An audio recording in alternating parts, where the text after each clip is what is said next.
la malnutrition ou carence en micronutriments avec la baisse du système de défense de l'organisme est un phénomène dû au manque d'accès à une alimentation en qualité et en quantité suffisante.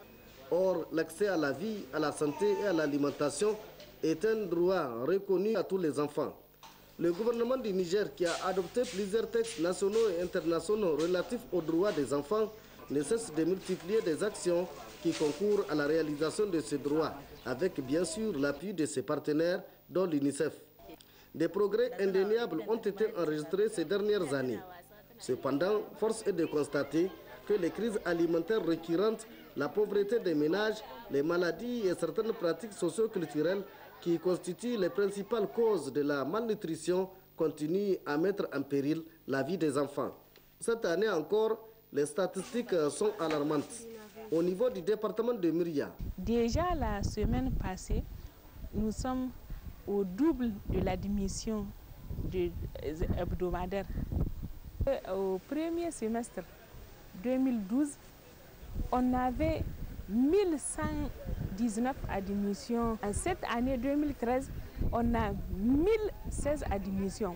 Cette augmentation des cas est due, entre autres, à la situation alimentaire précaire de la population, à l'application du nouveau protocole révisé de la prise en charge, mais aussi à l'initiative de l'ONG Bien-être de la femme et de l'enfant BFN dans le cadre de la promotion du dépistage à travers son projet pilote périmètre brachial par les mères. Le projet pilote PV par les mères consiste à apprendre aux mères des enfants de 6 à 59 mois de dépister leurs propres enfants contre la malnutrition aiguë sévère, à la place des relais communautaires qui venaient faire le dépistage avant. L'objectif de ce projet consiste à déterminer l'efficacité d'une stratégie communautaire de dépistage par les mères en la comparant avec le dépistage des relais communautaires. En faisant cette stratégie, on cherche à augmenter la couverture en termes de nombre des enfants pris en charge dans une aire de santé. Mais aussi on cherche à améliorer la précocité. Qui dit précocité veut dire une prise en charge des enfants précoces. Une fois que les enfants sont pris en charge le plus précocement possible, veut dire aussi moins de charges de travail au niveau des CRENAS et moins de cas compliqués, moins de cas compliqués aussi au niveau de la structure hospitalière, ça veut dire les CRENI. On cherche aussi à évaluer le coût de chaque stratégie. Ça veut dire la stratégie d'une activité ou d'un dépistage par les mères et la stratégie de dépistage par les relais communautaires. Par exemple, grâce à cette expérience pilote, le nombre d'admissions est passé de 30 à 50 par semaine au niveau du centre nutritionnel de Dogo.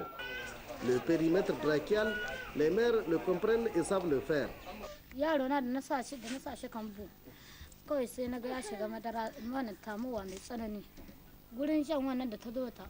Cette expérience permet donc de dépister précocement et à domicile la malnutrition. Le malade est ensuite amené au niveau du centre nutritionnel le plus proche où il est pris en charge. Une fois que la maman a dépisté son enfant, elle l'amène d'abord au niveau du CSI.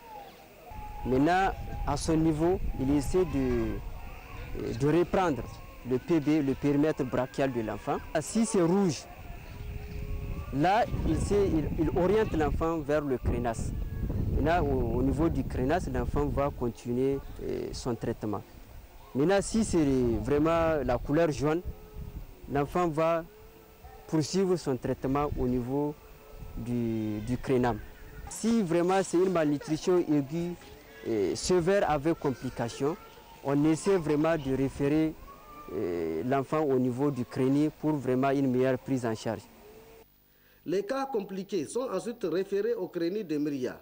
Ceux-ci sont des cas très compliqués, dont cette fille qui présente 3 croix de Dôme et cet enfant qui présente un paludisme forme compliquée avec hypothermie, d'où leur évacuation au CRENI de Myria.